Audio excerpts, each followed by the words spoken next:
Greetings, everyone. I am the Comics Kid 2099, and as I promised last week when I finished reviewing Grant Morrison's new X-Men run, I am here to talk about the Morrison Manifesto. If you've never heard of this, basically it is a 10-page pitch/rant that Grant Morrison wrote in the year 2000 in preparation for his run on New X-Men, and it is half summary of the first year of what he planned to do on X-Men, and the other half is basically him talking about what works and what doesn't work in the X-Men comics. And I'm going to go ahead and talk about that first, the what works and what doesn't work bit, because that's what he does first in the manifesto, and then I'll get into the stuff at the end where he's kind of doing a rough summary of what he plans to do. First of all, I pretty much agree with just about everything that Grant Morrison says about this is what works and this is what doesn't work in X-Men comics. For the most part, I agree with everything that he says. The only thing that I pretty much just outright disagree with, he really doesn't think that the X-Men need to wear superhero costumes. And bear in mind, this was in the year 2000, and part of the zeitgeist at the time was that superheroes don't wear colorful costumes, they wear dark leather. And so you had, like, in Buffy and Angel, Angel wears a dark leather jacket. The Matrix movies, they wear dark leather. The first X-Men movie, they don't wear colorful costumes, they wear black leather spandex, whatever it is that they wear. And this is all, I've said this before, this is all in reaction to Batman and Robin, which came out in 1997, and that kind of soured people on colorful superheroes, so the entire medium, sort of, in the way of movies anyway, the entire superhero genre kind of went in the other extreme, and it's like, well, we can't do any color at all. We can't do anything that's even remotely lighthearted. We have to go as dark and real-worldy as we can. So superheroes are not going to wear colorful costumes. They're going to wear dark leather costumes. And Grant Morrison is basically saying, yeah, we need to go kind of in that direction, because if we want to get some middle-aged mom who thinks that Hugh Jackman is really hot, if we want to get her to read X-Men, we can't have Wolverine wearing a yellow spandex costume. And on the one hand, I do appreciate Grant Morrison saying that no matter what happens, the comic book fanboys are going to read this comic no matter what. Even if they allegedly hate everything that's going on, they're still going to read it all the time. And for the most part, I think that's true. I am something of an X-Men fanatic. I despise Brian Michael Bendis' X-Men work. I read 4 volumes of his X-Men work, and I despise it. Now, to be fair, I am not quite what Grant Morrison is talking about here, because I'm not going to read any more of Bendis' work, but it still took me 4 volumes to decide that. So there is some truth to his statement that no matter what we do, the fanboys are going to keep reading. We don't have to try and make that demographic happy, because no matter what, we already have that demographic. We want to try and grab a wider audience. We want to try and get some of the people who aren't reading right now to read these comics. And so I can appreciate the thought behind that, but we live in a world where the Avengers movie made over $1 billion, and that movie had colorful superhero costumes. So clearly, people who don't read comic books, their problem is not, oh, there's colorful superhero costumes there, I'm not going to read that comic book. This is a little bit off topic, but I'm going to go ahead and say their problem is probably that comic books as a whole are very impenetrable, and if you just picked one up off of the stands, you probably wouldn't understand it, because it's a tie-in to whatever big event is going on right now, like Axis or Final Crisis or Age of Ultron, whatever the big event is this month.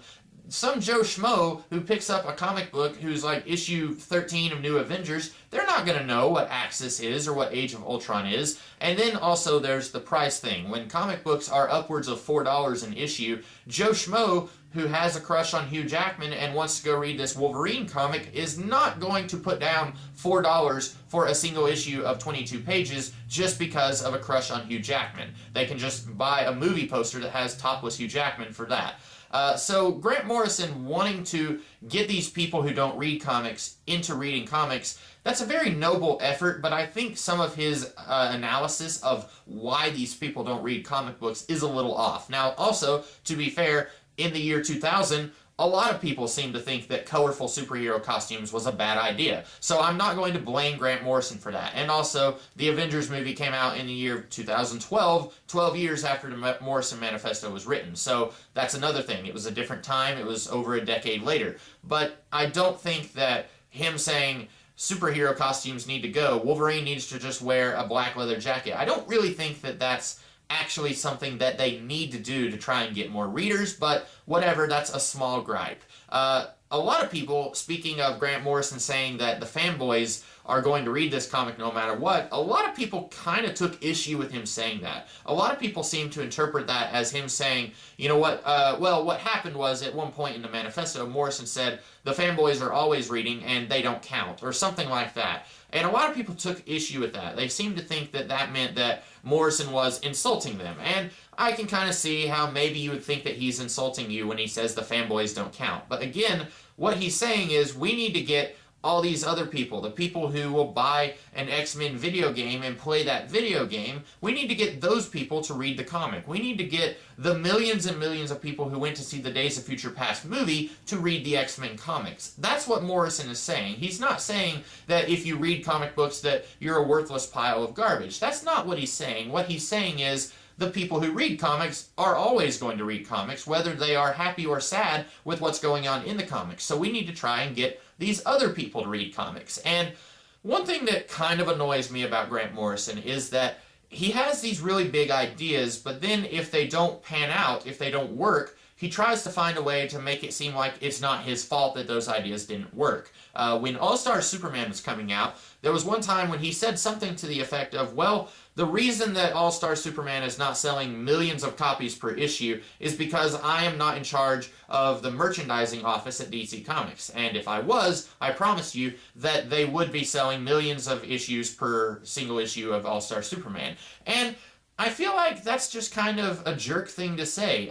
If Morrison was in charge of the sales department, I really don't think that the numbers would be that different. I think sometimes you just have to take into consideration that it's not 1950 anymore. The reason that so many more people read comics in the 40s and 50s is because A, comic books were cheaper back then, B, you didn't necessarily have a television in every home like you do now. Now, even people who don't really have a whole lot of disposable income, they're going to have a TV in their home. People who have a lot of disposable income are probably going to have 3 TVs in their home. They're going to have Netflix, they're going to have video games, they're going to have all of these other venues of entertainment that are worth more bang for their buck than $4 per single issue of a comic book. And so people like Grant Morrison who seem to think, oh no, this comic only sold 10,000 copies instead of the millions of copies it would have sold in 1949, people who seem to think that that is a reflection on the comic itself need to understand that times change, and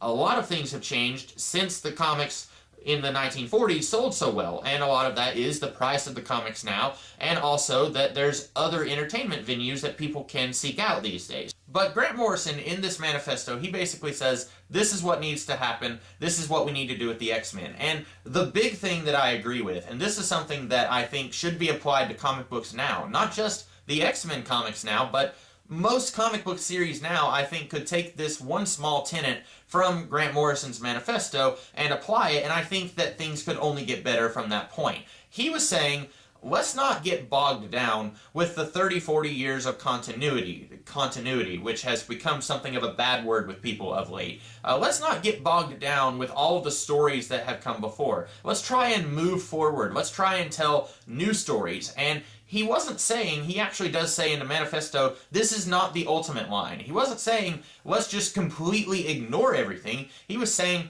let's gently ignore the things that we don't have to reference in every single issue. You don't have to do a full-force Onslaught reference in every single issue of New X-Men, but there is one issue of New X-Men where Grant Morrison has one of the characters briefly mention Onslaught. This is something that you can just throw in there really quickly, but you don't have to make it be so heavy-handed that somebody who wasn't reading comic books in the 90s is going to be confused. What he was basically saying was, we need to transcend and take the continuity that can help the story and use that continuity, but if it can't help the story, we don't need to have it be at the forefront in these comics. And I think that's a really important thing that a lot of comics could take and apply today, and I think that would make comics in general be a lot more user-friendly than they are right now. And I think, to a degree, Grant Morrison did a really good job with that. If anything, I would say, from everything that he talked about in his manifesto, that's probably the thing that he did the best job with, because a lot of the other stuff he talked about here, he kind of faltered on in different places, and I'll get to that in a minute, but I would say through the entire run consistently, Grant Morrison was pretty good about, I'm not going to reference the Operation Zero Tolerance crossover from 8 years ago, because chances are the people who are reading this comic book now, they haven't read Operation Zero Tolerance, and I don't want them to think that that story matters if they can't find it and get their hands on it, and then they're going to think that they're not understanding this comic because they haven't read Operation Zero Tolerance. I really like that about his work here, and like I say, I think that could be applied to Avengers comics, Fantastic Four, Spider-Man, Justice League, Batman. I don't think that that is exclusive to the X-Men. I think you could do this thing where you have continuity, but you don't have to reference every single issue of the past 50 years to make people think that they have to go and read those issues, because the stats are pretty clearly showing that what happens is you're driving people away. You're not keeping people when you write comics in that way. Another thing that I wanted to talk about, this is something that was a little interesting. Around this time period in the comics, this is another thing that I really like, and it seems like this is more coming from editorial and less from the creators, but at this particular time, you had three main X-Men comics. You had Extreme X-Men, Uncanny X-Men, and New X-Men. And what these comics did, all of the creators who were working on them, at the time, Joe Casey was working on Uncanny X-Men, Grant Morrison on New X-Men, Chris Claremont on Extreme X-Men. They all basically got whatever comic book characters that they wanted in their particular run that they were doing, and then that is the group of characters that they had. If Joe Casey wanted to use, say, Cyclops or Jean Grey, he wouldn't be able to because Grant Morrison was using those two in his run. At one point, at a few different points in the Manifesto, Morrison basically says that he wants to use all these different characters, and there's some notes from the editor of the X-Men comics from the time, Mark Powers, and he says,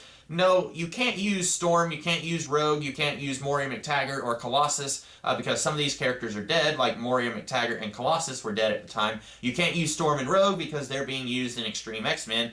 You can't use these characters. You need to pick a specific cast of characters and stick with those characters. Anyone else you can't use because we want to try and keep things tight within this comic book series. And that's actually a phrase that Mark Powers used. He said, we want to keep the cast tight. We don't want to have 14 different rotating characters coming in and out of this series from different series. I really like that idea. In fact, that is a big thing that I really think the X-Men should adopt now. If you have a series, Uncanny X-Men, and Cyclops and Emma Frost and Magneto are all main characters in Uncanny X-Men, those characters need to stay in Uncanny X-Men. You don't need them also showing up in Adjectiveless X-Men and Wolverine and the X-Men. Even if it's for a guest appearance, it seems like that sort of thing happens way too often these days, where characters who are from one series are coming over into this series for yet another guest appearance. And it makes things seem like it's one of those things where it makes me feel like I need to be reading all of these other comics because I don't understand what's going on. These characters who are showing up in this other series that I might not be reading, and they're referencing stuff that I don't know about. I'd like to just read this one series with this one particular cast of characters,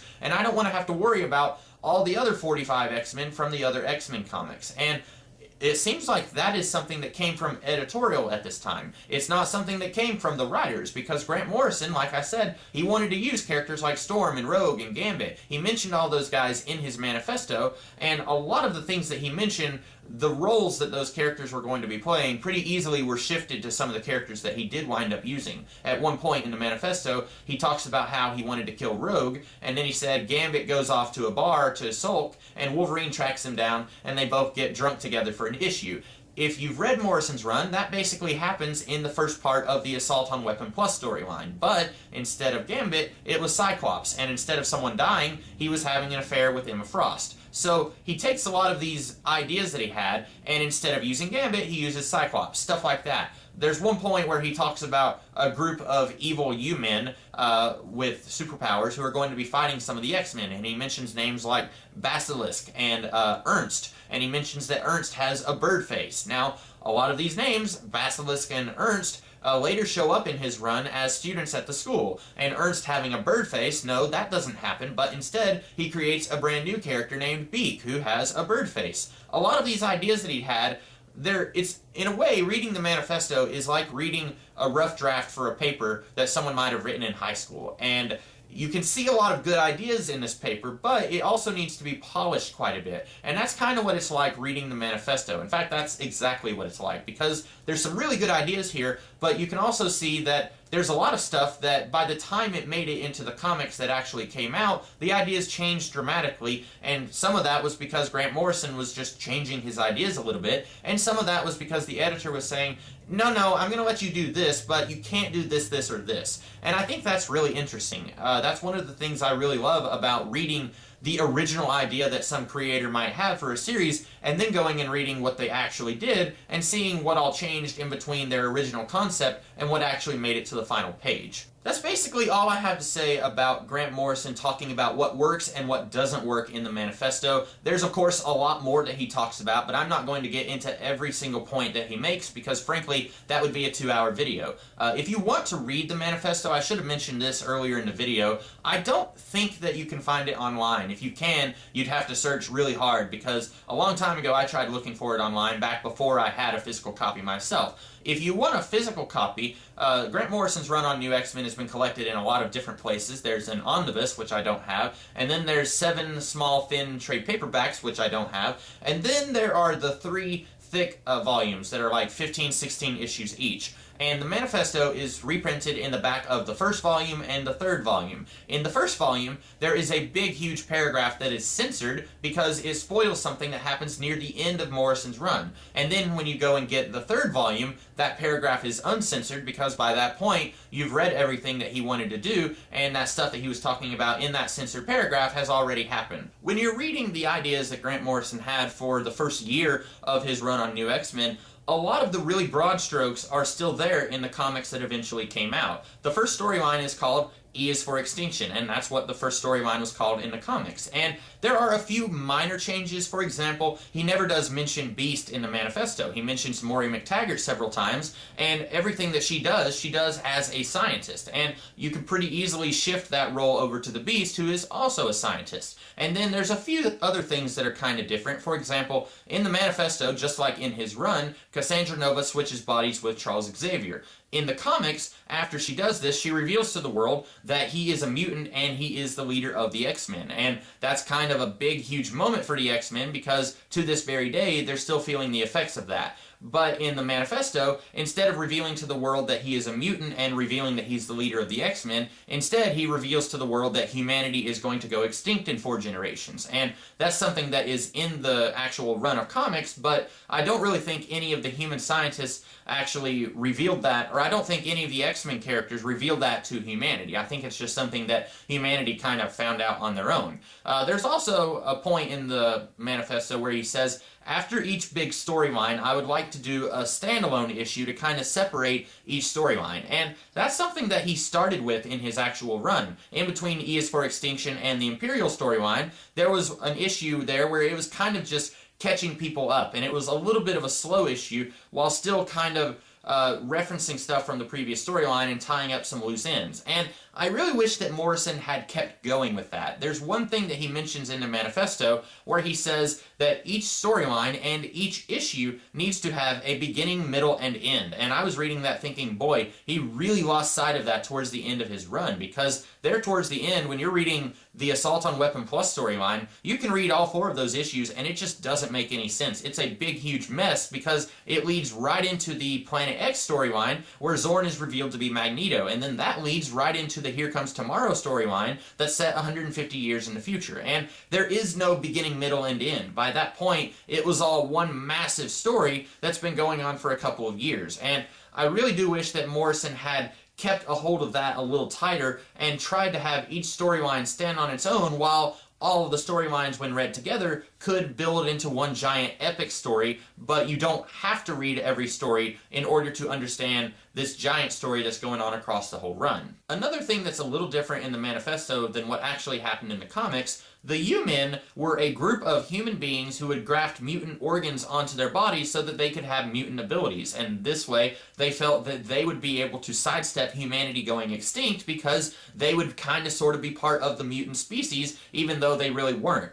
In the Manifesto, instead of calling themselves the U-Men, they call themselves the Black Cross, with a K. And they, from what's described in the manifesto, they sound a lot more like the Ku Klux Klan than they do what they ended up being in the run. In fact, he mentions that they wear black robes and stuff like that. And he says they're a cross between the Klan and the religion of Scientology. And the presentation of this group in the manifesto is extremely different than what we actually got in the run. In fact, I would say in Morrison's run, the U-Men are almost a joke. They do present a little bit of a threat early on in the storyline where Cyclops takes Martha Johansson to the school, but they were always almost a side villain that the X-Men would fight periodically throughout that run. There's one point when Wolverine kills a whole bunch of them. There's one point when the Special Class kills a whole bunch of them. There's one point when the Kid Omega Gang kills a whole bunch of them. There's not really this sense that they are actual threats, but in the manifesto, it makes them out to be they are a serious threat to the X-Men and to these mutant teenagers who are all over the world.